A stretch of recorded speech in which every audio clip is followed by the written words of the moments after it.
Nek Wayang Kilat, channel kisah pewayangan Jawa epik, seru, dan penuh makna. Pandawa, Kurawa, Semar, Gatot Kaca, Arjuna, semua hadir singkat dan menarik. Subscribe sekarang. Hancur. Wah, pinter kowe nggih. Kurawa semantri aja kula ceblok iki kabeh. Aku arep mengimbangkan iki karo Brana Picis nang kene salah nggon kowe. Nek kene arep pamer Brana Picis boyong karo Semar, anake ragil sing ora trima. Lho, ning ngono kowe wani karo Begawan Durna. Wah, lah ora tau ndelok wayang kok. Nek ndi-ndi Bagong ora wedi karo sapa-sapa. Bagong karo Durna ya wani, karo Sengkuni ya wani, karo Duryudana ya wani, karo Pandhawa kala mangsa aku ki wani. Dewae tak usah asik. Dewae murat-marit tak sikat kabeh. Aku ming Durna. Apa itu? Kecil macam mana? Oh, sampean pamer nang kene nggawa sata Kurawa. Ha keroyokan. Keroyokan. Sampean iso nyenggol Semar, boyong Semar tok peksa ning ngendi jenenge negara Ngastina. Wis gumlundung sirahe Bagong. Lho, ora lho iki serius. Yen ngono kowe wani karo Begawan Durna, sing tak wedeni apamu? Dudu nang kene papane wong neter katitean. Ayo metu jaba. Piye? Metu jaba. Wis ijab kok metu njaba. Gong tak antil dasmu lho kowe. Cangkem elek ora. Kuwi mbok yo sing apik ora. Kuwi ngopo sing ngajari ya kowe ya. Bahane iki kan sing ngajari kowe. Nek ora ditokke sanggon-gon ora. Lah kuwi malah kurang ngajar kuwi. Ditokke sanggon-gon kuwi. Ora yo ngregeti to. Oh, ora. Ayo metu coba. Metu coba tutut yo. Lakon makan.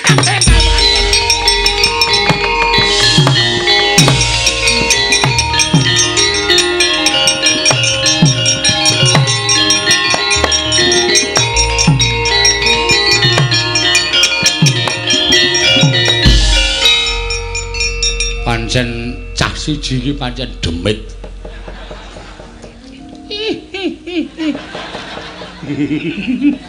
Aku kira ndelok polahe Bagong iso guyu dhewe dunekke demit ya.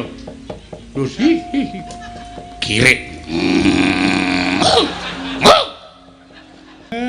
Kowe iki tak omongi to. Ha piye? Maksudmu kene mau piye? Lho, melindungi bapak. Aku ki ora arep ngopo-ngopo. Nek iso ana rembug dirembug, ana perkara dirembug sarana bedamen. Lah kok mesti kowe iki gawe geger, mesti gawe rame. Iki nek kowe kaya ngono kuwi tak ngibarate jagung bakarane. Agene ana jagung mbok ditokke, Mir. Ora, kok cah goblok ora. Jagung bakarane iki apa kuwi paribahasa, tanggung perkarane ngono lho. Kowe iki sing gawe perkara, kowe kudu nanggung perkarane. Maksudnya aku mungsuh Durna apa piye? Kowe sing gawe perkara ya kudu wani nanggung. Oke. Meng Durna kok pancen aku niat kepengin olahraga asine. Nandingi Kurawa.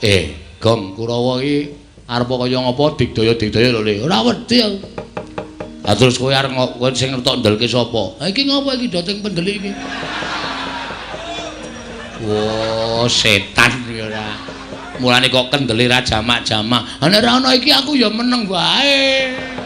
Gandeng ana nom-noman iki gunane apa? Mula aku terus gleleng to menano apa jenenge sambil menyelam minum air. Tegese piye kuwi? Men ketok nek Bagong kendel. Ora ngerti nek sing tak tantangke iki piyai-piyai iki. Mangke tak aku ditonton wong semene kok wah Bagong gleleng tenan jane ya nul. Pancen wedhus tenan. Mbek, mbuh. Ora caturan. Ndara Antasena. Piye, Kek? Niki anak kula Bagong batur sampeyan wis goleke gawean. Nyun ngapunten nggih, Den. Ora apa-apa. Gong, nun.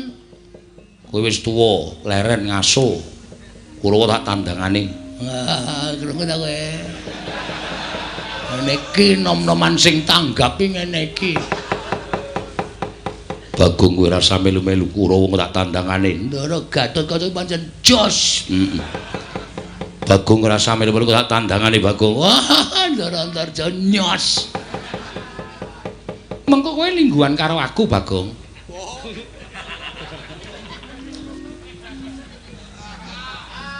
Piye, Gong? Iki ra patek otop iki. Kancane do nyambut gawe engko lungguhan karo aku, Bang. Apa mung paitan bokong lho? Paitan bokong piye? Lungguhan iki ra mung paitan bokong to. Wah, mbok temandang. Aku ki nek temandang sing tak nggo jagan ming Kakang Antasena. Mau Kakang Antasena wis saguh ngewangi kowe ya wis ben Kakang Antasena. Kulawa 100 ki rasa dadang nganggo Kakang Garwaca, rasa dadang nganggo Kakang Antarja. Kakangku Bambung Antasena iki nganu iso ngrampungi perkara kok. Ya Kang, mbuh. Kok mbuh apa? Mbok sing sopan iki. Aku arep dikaya ngene iki ya anak satriya, anake Bapak Werkudara tok bambung-bambungke. Oh, senengane ora. Aku ora ngajar karo Kakangne kok Bambung Antasena. Sing bener iku Kocluk Antasena. Kok tendhangi raine ra. Matur nuwun nggih, Den. Nek pancen kaya ngoten ampun nganti kesempyoke ngaradan kawula kula pengamuke Kurawa sing didhawuhke Begawan Durna mangke mang tambak teng jabaning rangka karang kadempel njaluk pamit joge njaluk pamit jiwa Semar.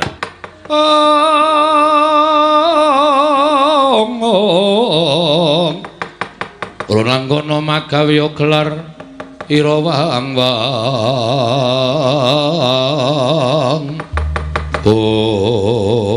Wah. Mula pono kawan padha ngembelo sirahe gleleng pacake.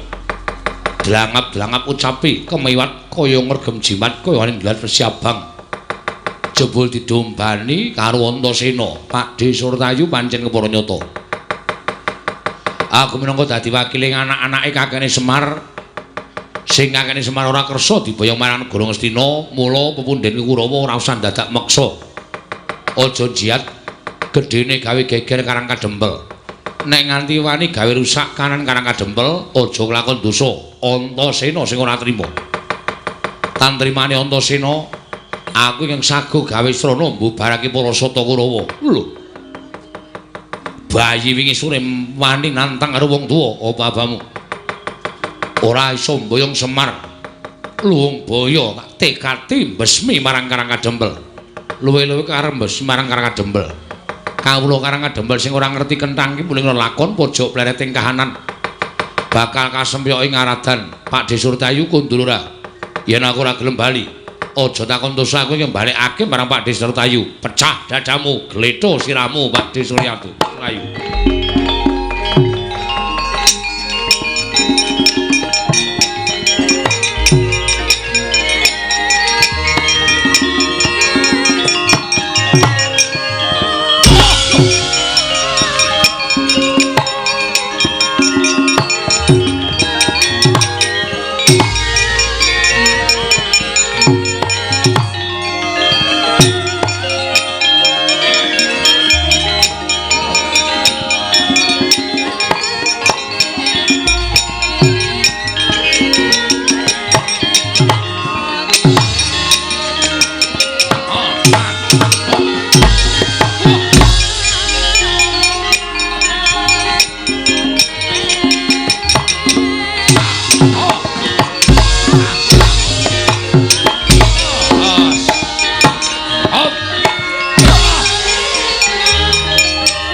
sirahmu.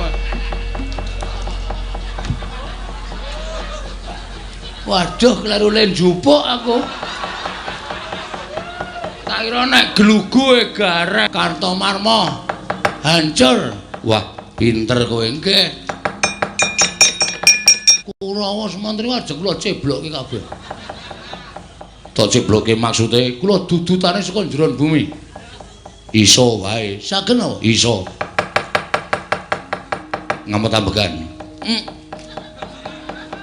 Wis, pun. Meneng wae yo. Nggih. Ngamot ambekan sing tenanan, ngamot ambekan kok omong.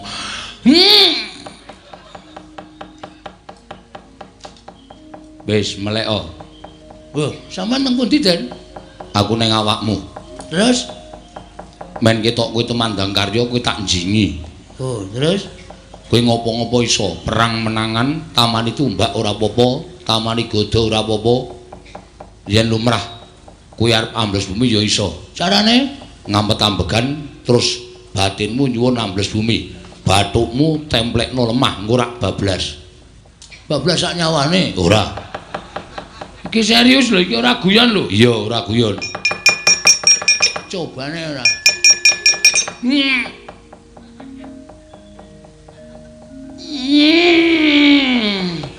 Piye kok ora wani? Engko nek gaman ngapusi kula semenang. Tenanan. Oh, piye? Wah, gleleng iki. Kene ora tak obrak-brek Kurawa ora bakal rampung kan.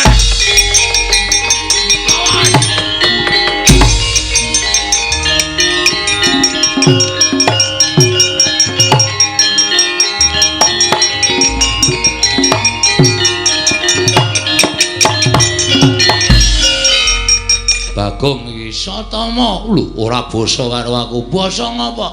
Kowe rene arep gawe geger kok dadak tak basani. Jaluk Semar Badranaya. Bapakmu kok rene. Tendangane ora. Pendhita macam apa kowe? Pendhita marmeksa karo Semar Badranaya. Ora sanyumbari karo wong tuaku. Satama keduga glindhingke sirahmu. Piye? Satama keduga glindhingke sirahmu. Biyen Bagong wong ora-oranmu.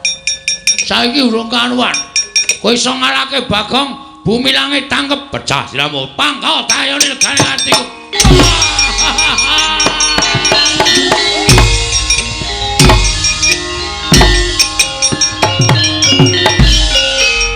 Momeng tanganmu. Ayo, nya. Jan. Ora edan iki serius iki. Mudhar kowe, mudhar apa? Ya, leno pangedhamu cacahke Kalanjana. Lho. Nggo ngopo? Nggo makane kowe-kowe. Wah, setan. Aja pamer. Ketiban tumbak, endi tumbakmu urung dicupuke.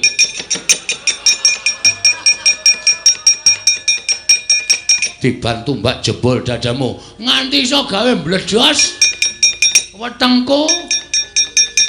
Bumi langit tangkep. Ayo, ungalno dadamu. Nya. Wedan mletik metu genine. Kandhane mula aku ora nggawa rek.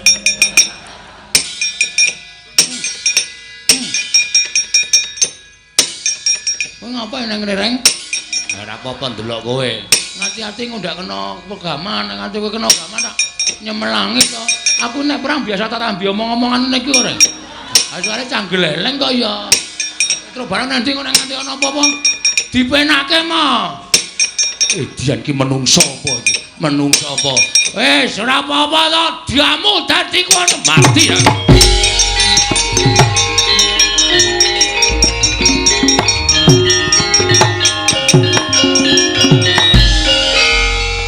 Kok gleleng kowe, Wer?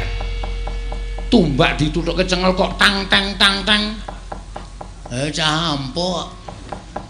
Ora usah gumun. Butuh tela ora? Oh, butuh tela ngapa? Golekke. Gang, Gang. Wedian. Gang.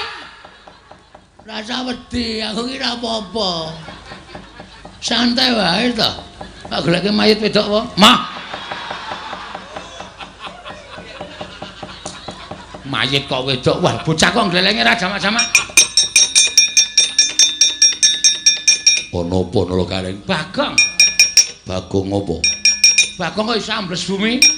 Ora sanggumun mergo dinjingi karo adiku.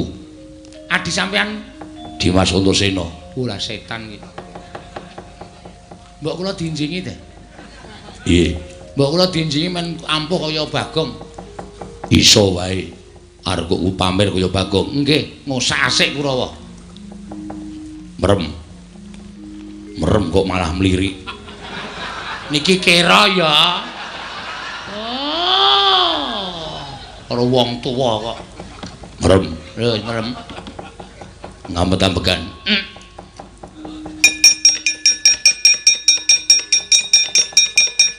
Wis melek. Sampeyan teng pundi? Aku ning awakmu. Kuwi lah. Terus kekuatane? Mabura. Carane? Sikile gedruk lemah ping 3.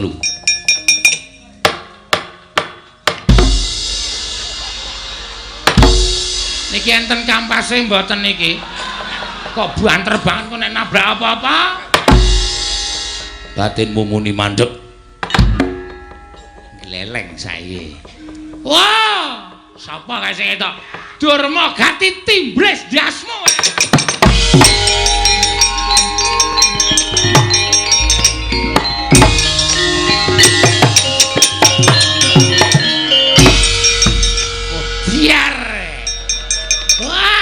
Gleleng tenan. Padake sembecengan.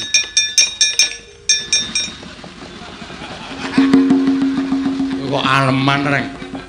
Le tuku gas nendi? Gas matamu ora. Iki lho delok iki lho. Iki aku iso nek di atas tanah iki tuh bisa lho. Mumpul sithik, Pak. Wah. Golek kolah ra ono gendenge. Areng apa? Nginjen kaya. Sempatan nih. Wih lah Bagong ngampuh, Gareng ngampuh.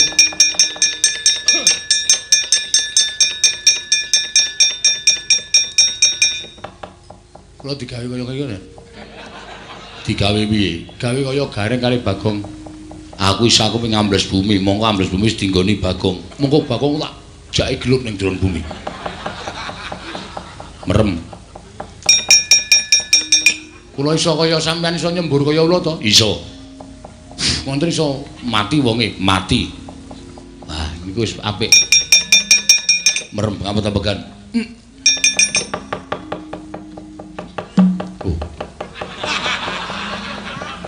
Aja endo. Nek arep dingslupi aja endo. Lah niku ora tau endo. Kene manane ming pasrah kok endo.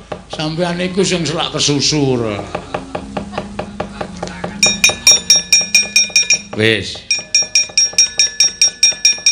Wah, ayo.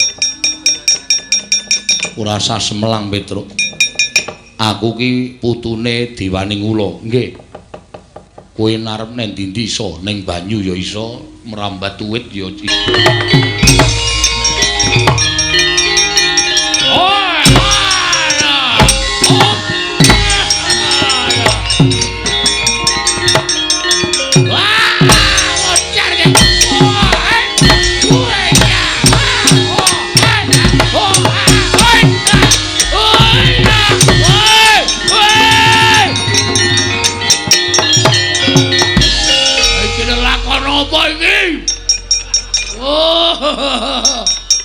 Kapokmu kapan?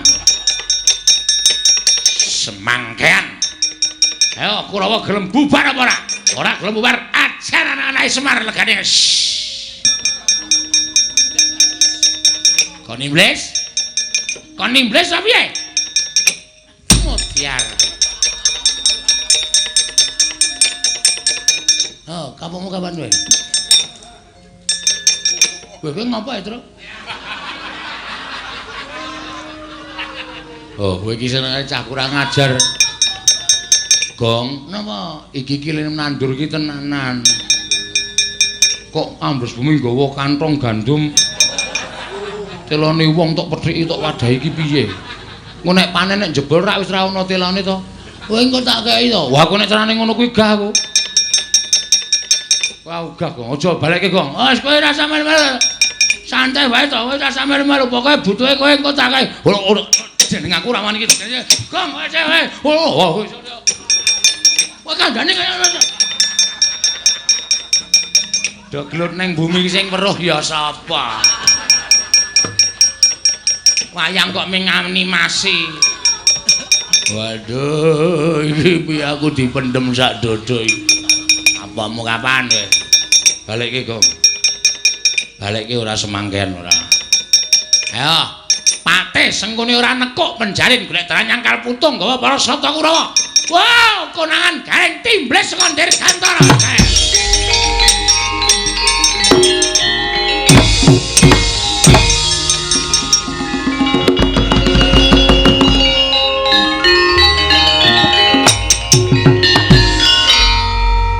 Entek kok ya iki.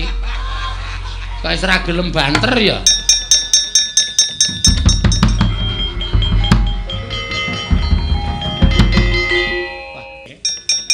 Diceblokke sak dodo, Mas. Ceblokke karo sapa wae sampeyan nek ngerti gila. Bagong ambles bumi, Petruk ambles bumi, Gareng mabur. Medeni, Mas. Bagong ki ambles bumi. Nggih. Iki nek ati iso diceblok. Anggere ana mak sendul kudu mencolot. Nek ora mencolot iso diceblok karo Bagong. Ngatos-atos wani atas ya tak jinjing ya. Ngono. Ngono. Wah. Menjane Bagong keceron iki lho nyeblok iki. Ning iki nancemke mempeng banget iki. Didudut kok angel, Mas. Mbok coba didoni.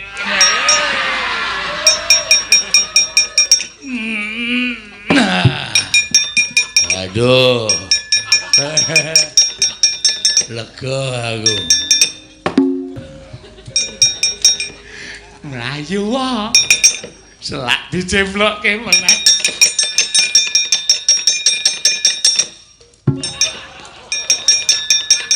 Waduh men katot-katoke ta.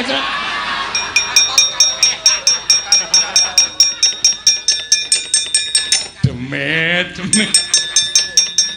Gege karepe dhewe.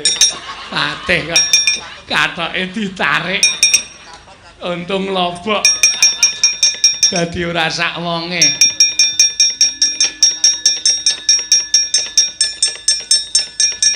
Balikke, Gong. Mah. Ukuran 3/4. Ah iya. Nek kowe lemu ya ora sedeng. Ayo tak bedah. Santai wae sambung kain liyane. Kardinal. Waduh. Kardinale kok mempenge ra jamak-jamak ora. Wah lho, keterangane katut sak kathoke jero. Ha iya.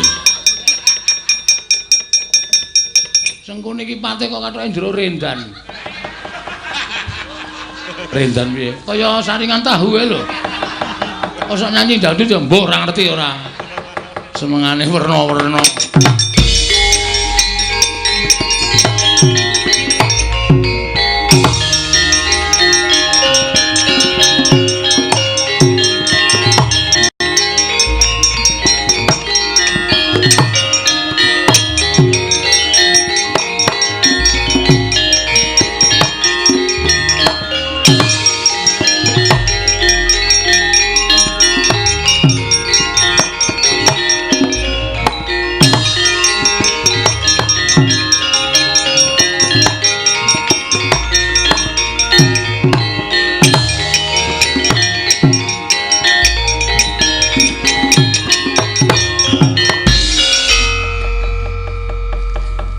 Dibantu karo ndara-ndara Kurawa mesti sing nang kene ya nek mesti.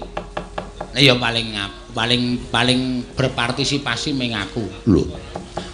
Ha iya ta, uga Dursasana tak ajar timblis. Heeh. Wah seneng aku. Aku ora arep matur ndara Garukaca nek wis rampung masalah ben nang kene terus. Lho.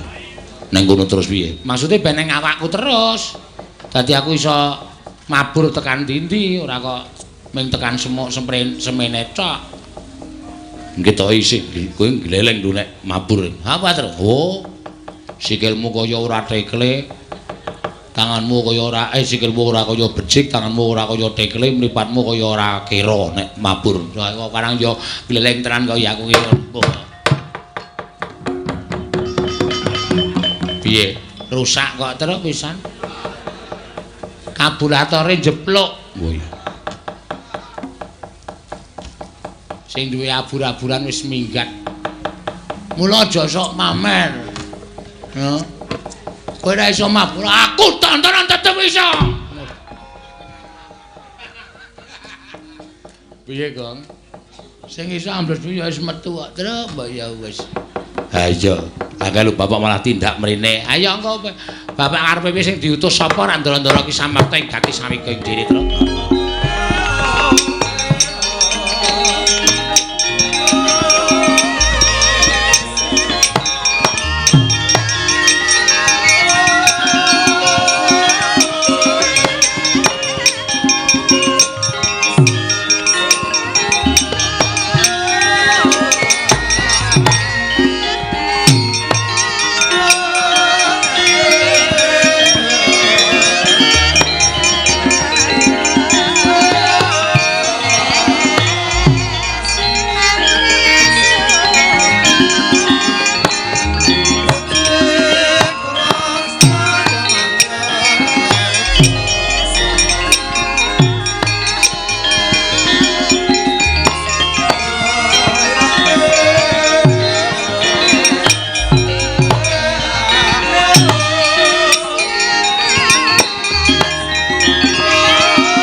Marikoten prayitna semuriris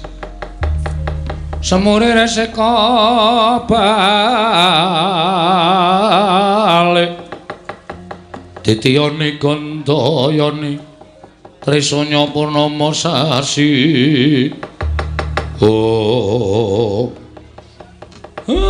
matur nuwun nggih Den pun damel padhang kanan karang kadempel Ndara Antasena kula tak nagih kesaguhan sampeyan. Aku mangkat karo adhike Wisanggeni, kek ora usah kuwatir. Ndara Gatotkaca kula nagih kesaguhan sampeyan. Aku bakal budal karo Abimanyu aja kuwatir, Siwana Yantaka. Ndara Antarja kula ya nagih kesaguhan sampeyan. Aku bakal budal nadyan ijen sowan Womandura. Ngestu padha dawing Siwana Yantaka. Muga-muga sami lebda ing karya. Boten manggal setunggal menapa kelakon panjangkanipun ingkang abdi pun Semar. Aku budal dina iki Siwana Yantaka. Aku mangkat dina iki Siwana Yantaka. Aku mangkat dina iki ya kek bareng karo Wisanggeni. Ingkang atos-atos nggih ndara-ndara kula mugi-mugi saged kasembadan.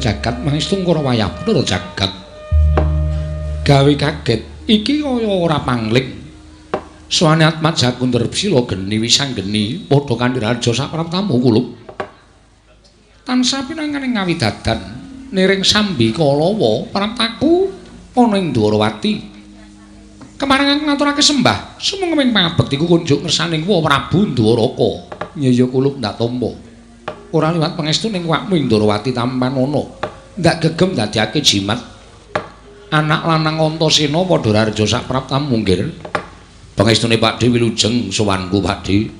Aku ngaturke sembah kunjuk ya Pakdhe. Ya, kula Antasena ndak tampa. Pangestune wong tuwa tampan ana ndak gegem dadekake jimat. Anggir pisanggeni. Katuran karaharjan rawuhipun nggih.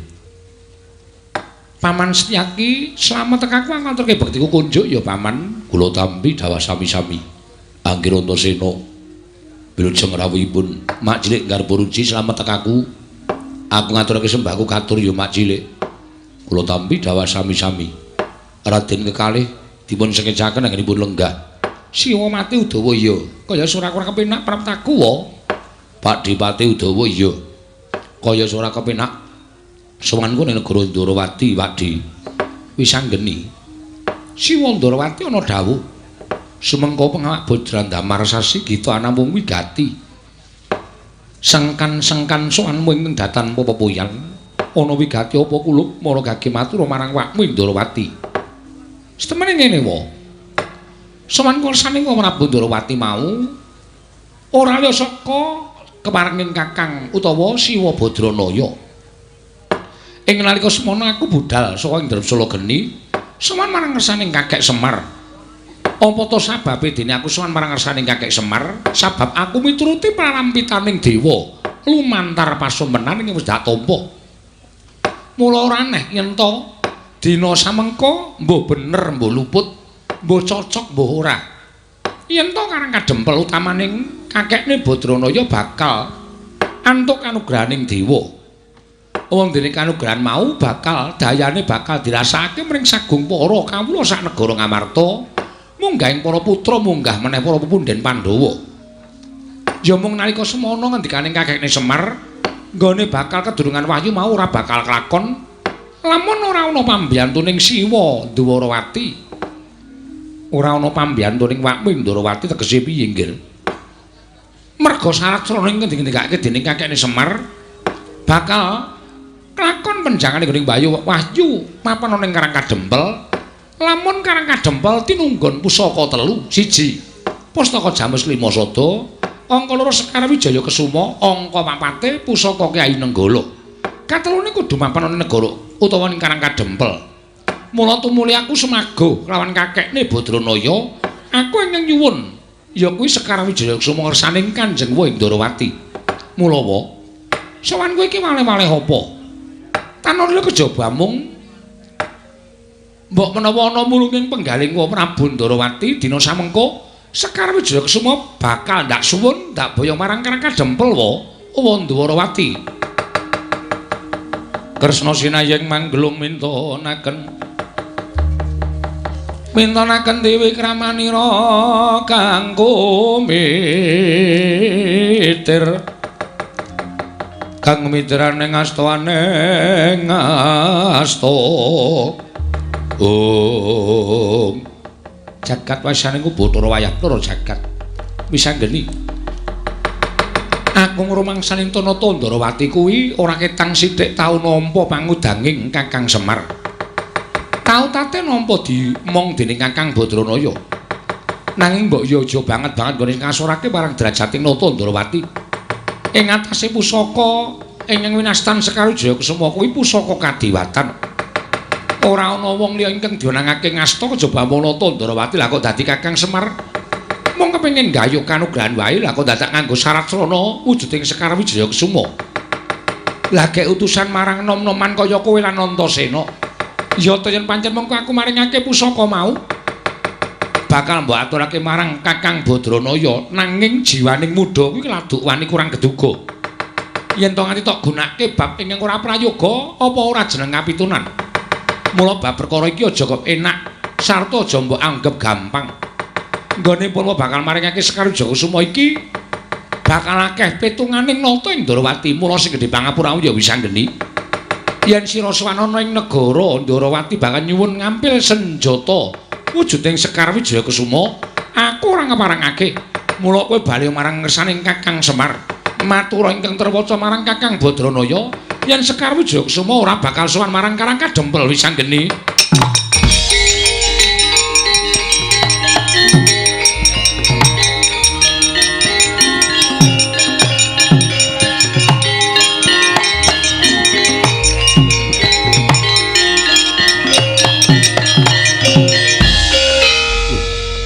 Antasena. Oh, Padi. Lah kok dadi banjur sumanonong suman menyaket kelawan Makming Ndarawati. Blokasuta blakotang terus terang sing rembugan wis anggeni nek ana ribete lelakon iki sing tanggung jawab Antasena. Sirmu piye lah kok dadi kaya sugal ucapmu marang Makming Ndarawati? Ming Pakde gelem maringake Sekar Jagasuma apa ora? Lho. Yen aku gelem maringake Ndarawati tentrem. Yen aku ora gelem maringake Sekar Jagasuma, apa kelakon dosa Antasena ngamuk ana negara Ndarawati, Siwa Ndarawati.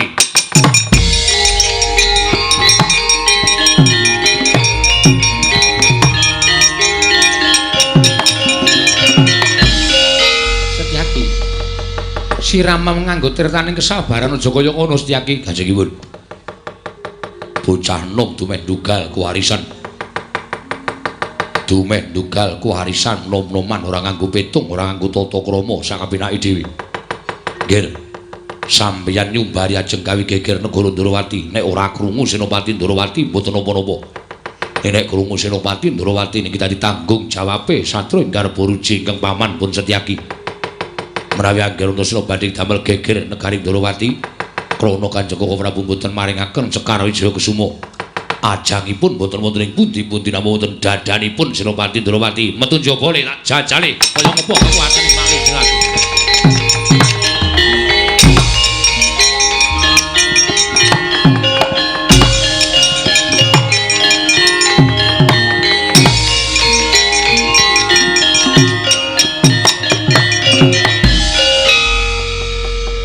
Lah ya wong jeneng bocah nom mula pendak-pendak kagol kogelan atine mesti tanpa nganggo pitung sing dawa. Tanpa digelar lan digulung Udawa. Udawa. Udawa. Lah kok dadi kaya ngono lho, Patih kok nganggo tata krama. Lho, untune malah gathuk barang. Patih kok untune kerot. Udawa wonten timbalan. Lah rak ngono to, senengane. Ya nyuwun pangapunten sinuwun. Tatanen para kawula aja nganti kasempyok ing ngaradan. Aku ing bakal misah ing padha gejegan kula semanggahaken. Setyaki leren aja kaya bocah cilik Dimas Garboruci.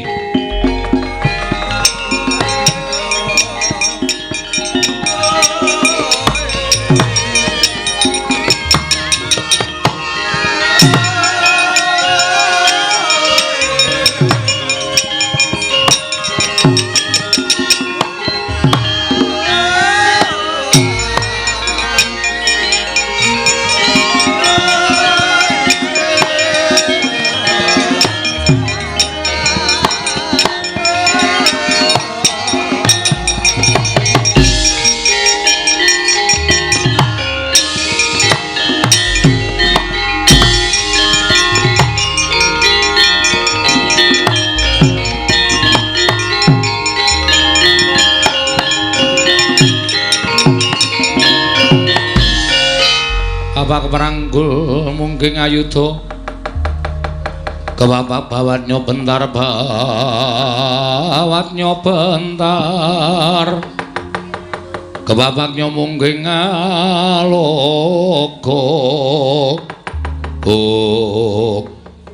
Gir kula menika tiyang sepuh mesinipun kula mboten badhe ngladosi dhateng jengandika Anggir Antasena. Lek wis ora sandadak kakehan gunung tanpa guna. Majile wis nampa penantange anakmu Antasena saiki didajal. Nek pancen sampeyan majlis iso ngalahke Antasena, aku mundur karo Wisanggeni ora sida nyuwun Sekar Jagasuma. Ning kok sok baline.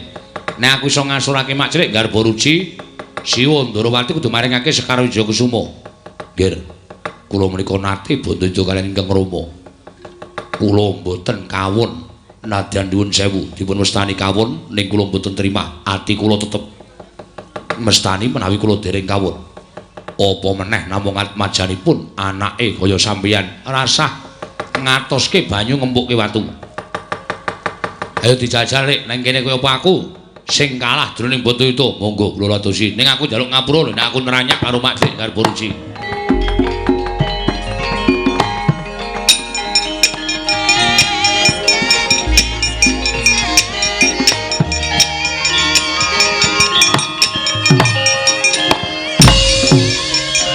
Aja indole.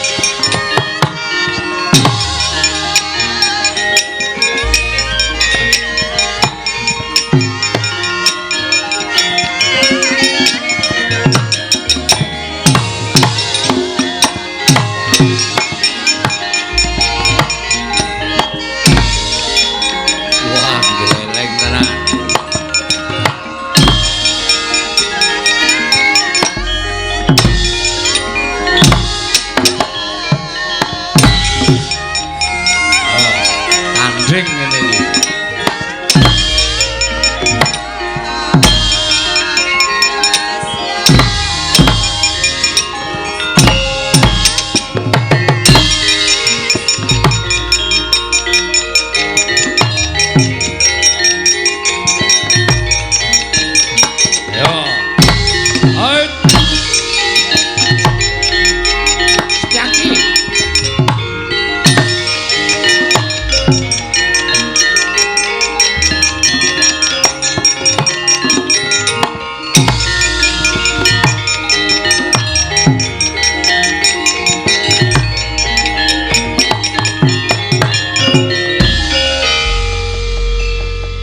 Gerang-gerang kok gelut kok kaya cah cilik.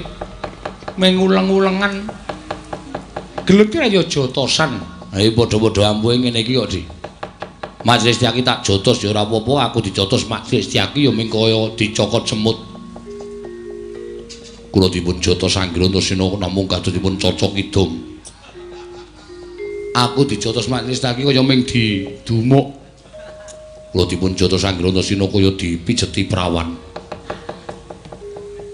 Aku dijotos Majelis Setyaki ya dipijeti rondo. Lho. Iki kok tekan wong wedok-wedok ki ngopo to? Ampuh kabeh, wis to ampuh kabeh. Setyaki ya digdaya, Antasena ya ampuh. Ning tetep aku ngamuk nek pancen Siwa Ndarawati ora maringake Sekar Jayakusuma. Antasena piye? Upama tak gondeli mesti kowe bakal gawe geger negara Ndarawati. Kang mangkono ora bakal prayoga dadiane. Heeh. Nek nganti mengko bapakmu krungu malah ora karu-karuan to, mestine ngono. Sekar Jayakusuma tampan ana. Tenane, Pak Dik. Iya, tenan. Gawanan ning Karang Kadempel. Ning aku bakal marep ning Karang Kadempel uga. Mengko nganti pusaka iki digawe bab sing ora prayoga marang Kakang Semar Badranaya. Aku ora nrimake lho Antasena, ora ming Pak Dik. Aku ya ora nrimake. Mula tampan ana. Mangkato ning Karang Kadempel. Yo, matur nuwun. Bisa nggeni nendi? Mengko bisa nggeni bakal sumusul marang kowe, Nger. Yo.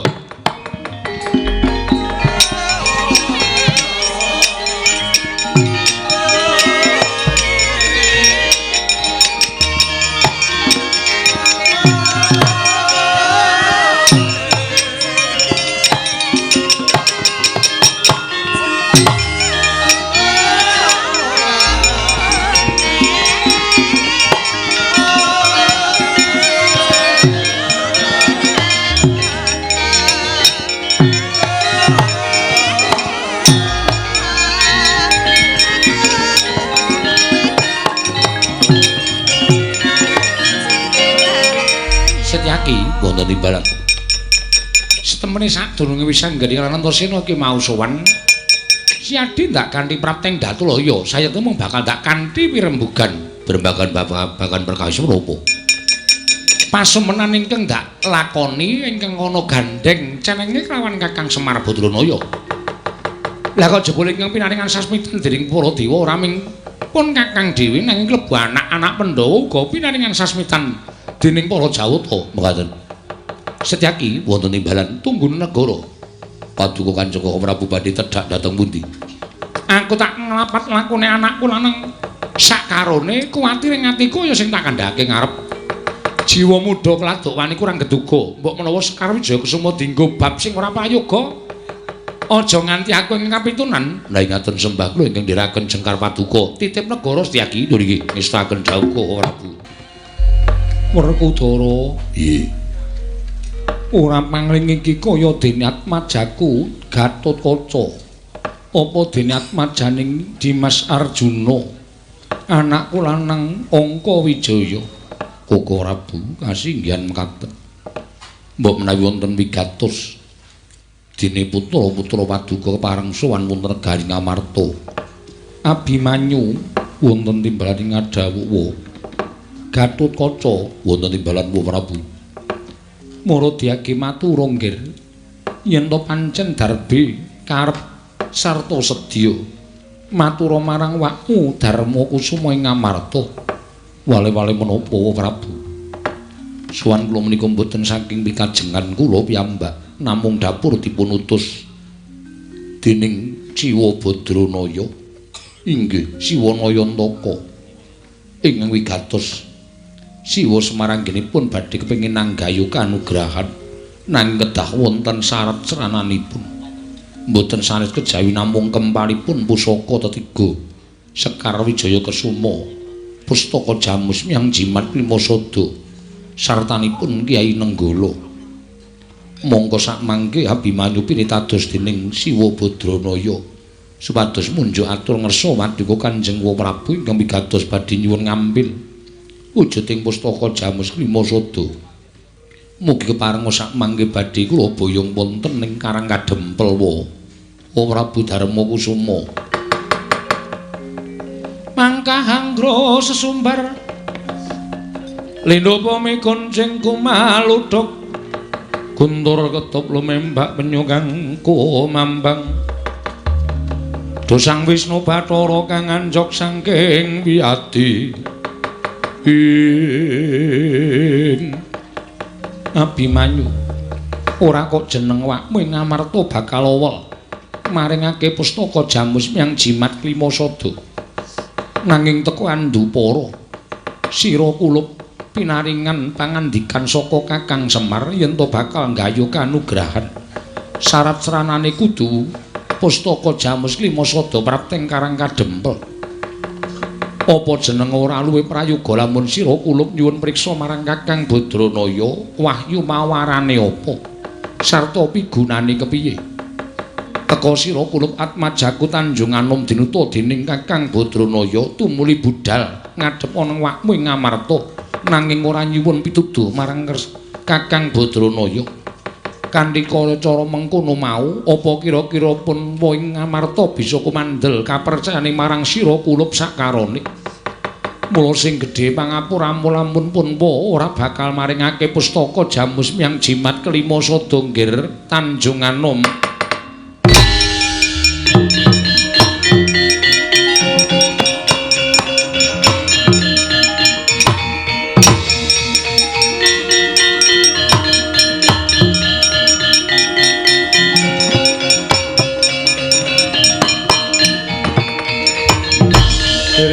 Dian Gatotkaca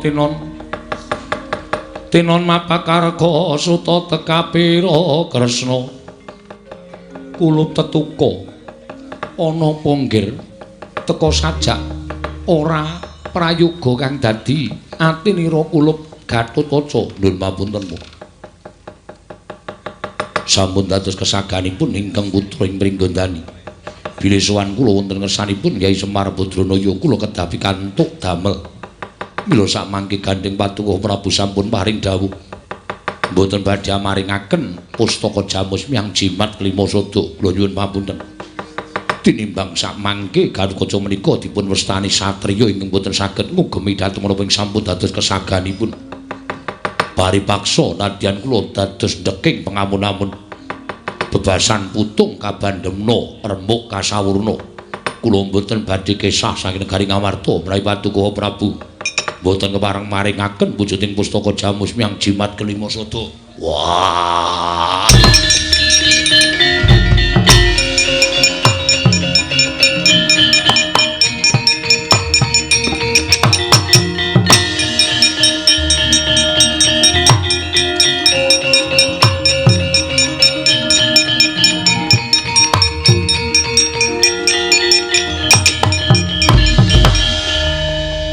punten amit sang Klimantabi tirebena iki lho dene demawaing nawang tuwak.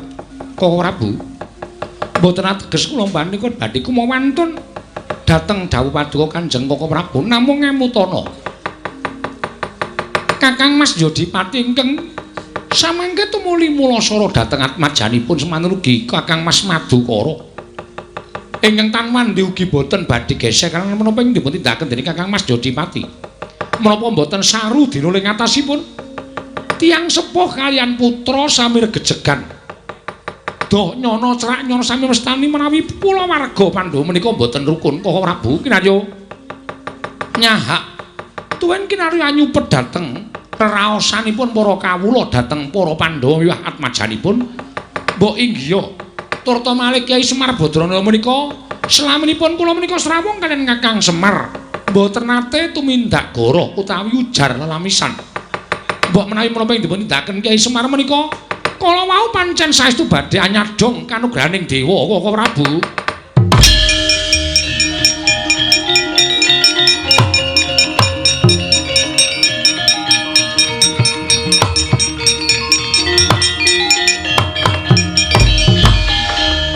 Sedewa wonten timbalan yata yen pancen kaya mengkono Dimas nanging tak jaluk Siadi aja mung kandhek ana ing pangucap tegese Siadi wani matur kaya mengkono kudu wani tanggung jawab mangke menawi wonten geseng ngrembak Kyai Nayantaka jangga kula kinarya lintu Koko Prabu kantinan pustaka Jamus Klimasada paringna marang Gatotkaca lan Abimanyu.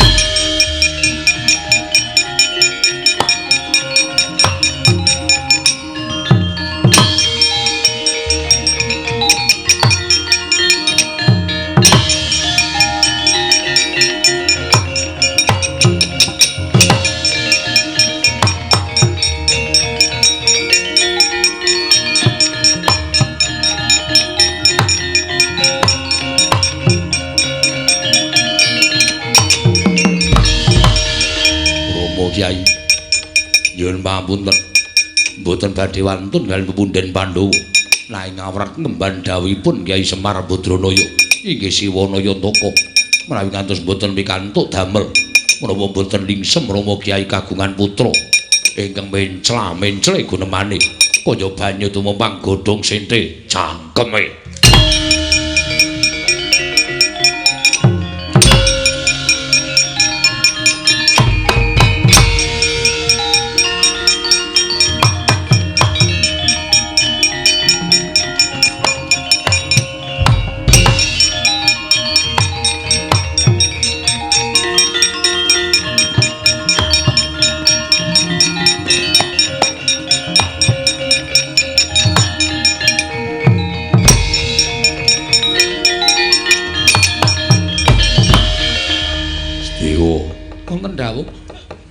Minggiro ora sudi aku duwe anak wani karo wong gerang. Nuwun sewu Kakang Mas. Kula ngemban dawuh timbalipun Koko Prabu Darma Kusuma mbarep kakangku dawuh piye? Gatotkaca pinaringan pustaka Jamus Myang Jimat Klimasada. Wah, kuwi tenan nggih. Menawi ngantos kula dura sampun ngantos beja gesang kula. Yen pancen ana dawuh saka mbarep dawuhna karo anakku. Wah, janji engko dienggo salah gunake dening Gatotkaca apa dene Abimanyu aja lakon dosa. Aku dhewe sing bakal matrapi paukuman lawan kowe. Ngestaken dawuh Paduka Rama Kyai Gatotkaca wonten timbalan. Pustaka Jamus Klimasada tampan ana. Nanging wanti-wanti pitungasing pamanmu. Kepareng Paduka Paman. Sak budalmu tekan Karang Kadempel, Kakang Mas Jodipati lan Kakang Mas Arjuna ingkang bakal tutwuri marang lakune anak lanang Pringgondani kula aturi paringaken Paman.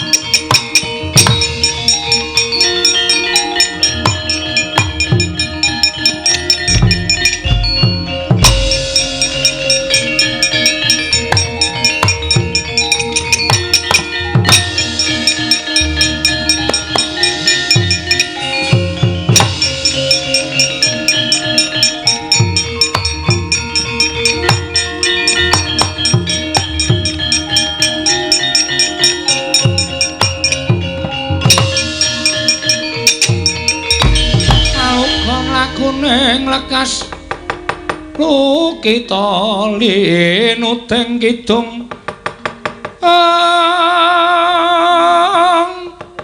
kadung kadereng momong memangun manah rahayu yana tanah kolong jagat dewa Bathara Antarja ora Prabu kula ingkang sowan eneng apa Lah kok dadi janur gunung kadingaren Sirat Majaku jangkar bumi sowan ana ing Mandura. Wale-wale menapa? Sowan menika sak mboten saking pikajengan kula piyambak namung dapur dipun utus dening Siwa Semar Badranaya. Lho, Kakang Semar utusan kelawan Atmaja Kunjangkar Bumi kasinggihan mekaten. Wigatine mugi dados ing kawuningan bilih Siwanaya Antaka anyur nyadhong kanugrahaning Jawata ingkang sakmangke kegiatanipun kanugrahan menika kala wau badhe andayani tumraping negari Ngamarta miwah pepundhen Pandhawa. Nanging ngendrinipun Ki Semar Badranaya sedaya menika saged kelampahan menawi saking pambiyantu paduka Kanjeng Prabu Mandura. Lho, pambiyantuku piye? Krana syaratipun kedah ngempalaken pusaka 3 cacahipun. Pustaka Jamus Klima Sada Sekar Wijaya Kesuma lan Kyai Nenggala. Wa suwan kula dipuntus dening Ki Siwa Semar Badranaya supados nyuwun ngambil pusaka Kyai Nenggala badhe kula boyong wonten ing Karang Kadempel. Piye?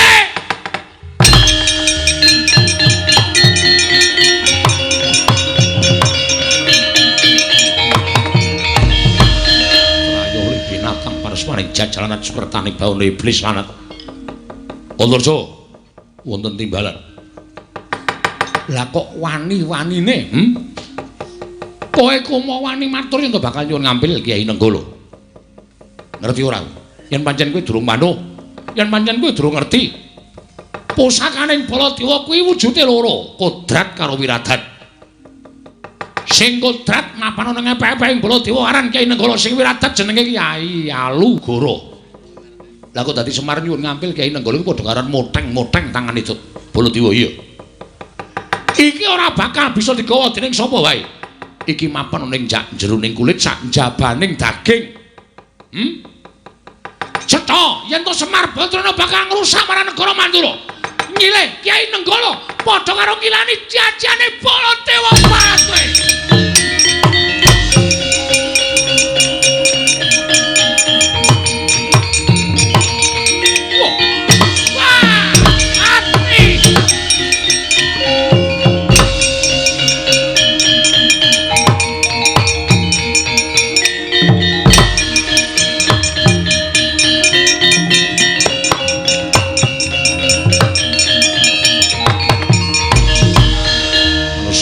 Jajalan Wa Prabu mestine Antarja wedi karo Ralindra Mandura nanging ibarate aku kuwi menungsa sing kedunungan rasa lha kok dadi malah sira ngendarat marang Antarja babu apa dikira aku wedi karo Nata Mandura ayo dijajal anak Jodipati karo Ralindra Mandura menang sapa ning kene ditemtokke Antarja.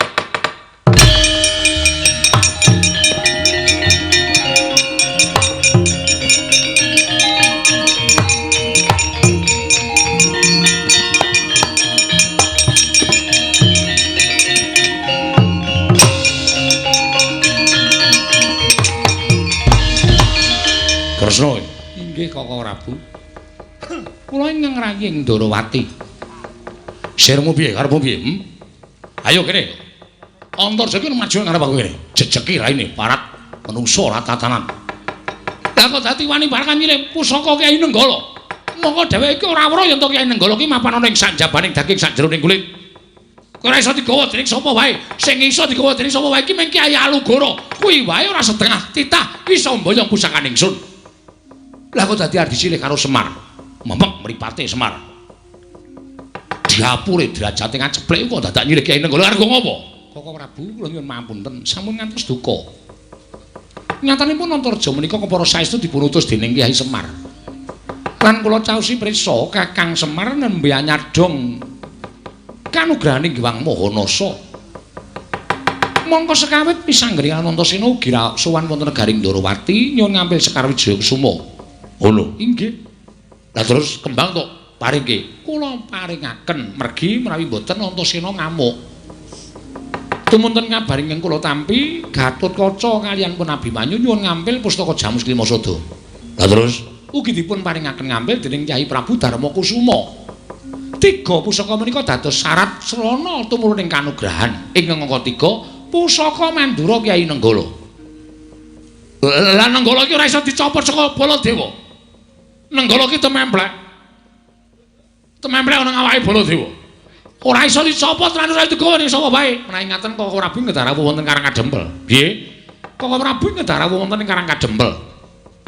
menawi upami mangke Kakang Semar Sembada pikantuk kanugrahan sak mboten-mbotenipun Kakang Prabu pikantuk dayaning kanugrahan. Ngono Kresna. Inggih Kakang Prabu. Yo, ayo aku manut karo Kresna.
Bala Pandhawa myuk gumulung mangung sireng sata Kurawa kambahungke ing Kakang Semar.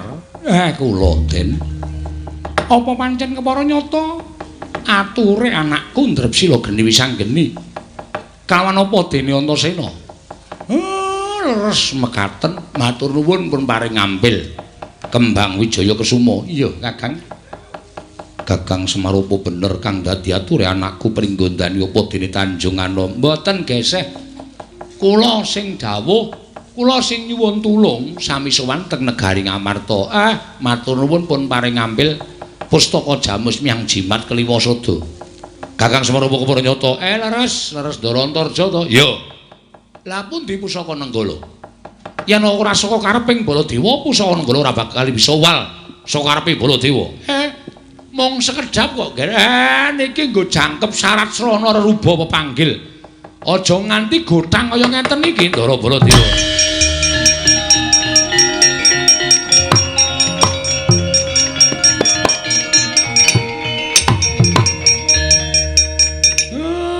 Matur sembah nuwun. Pun disuwuk saderenge kula dodok. Wis tak aturake. Nggih Den, nggih. Matur suwun. Lah kula niki mung manut karo kersaning sing kuwasa sing paring sasmita kalawan ingkang abdipun Semar. Kula dhewe ya ora ngerti terus ken pripun gandeng pusaka wis mlumpuk kaya ngeten iki kula ken pripun. Muga-muga dewa ora mblenjani menapa isih didhawuhke kalipun Semar Badrana.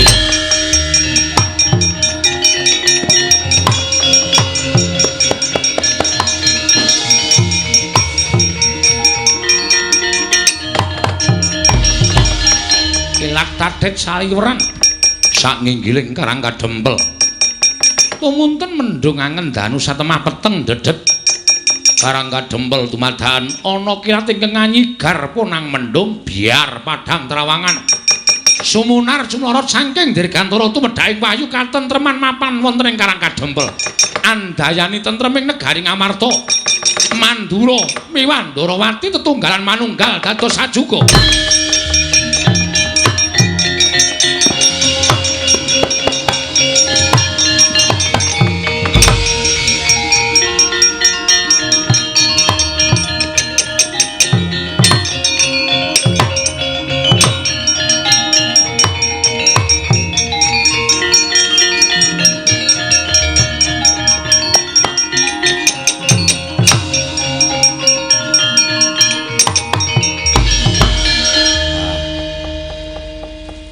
Ternyata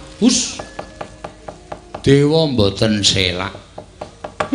Jumbuh kalian apa sing didhawuhke kalih kula. Sinartan kilat tatit sesautan mendung ingkang kaya badhe dados jawah ning tumunten dados padhang ingkang satemah andayani tentrem raosing manahipun ing abdipun Semar. Mbok menawi menika ingkang winastan wayu katentreman. Tentrem menika mugi dayanana dhateng negari Ngamarta, Ndarawati lan Mandura niring sambikala. Mboten manggilangan setunggal menapa, tentrem laire, tentrem ya batine, tentrem kawulane, tentrem nara prajane. Sedaya tetunggalan manunggal sayuk rukun sayek saka kapti tunggal cipta rasa karsa lan karyane Ndara.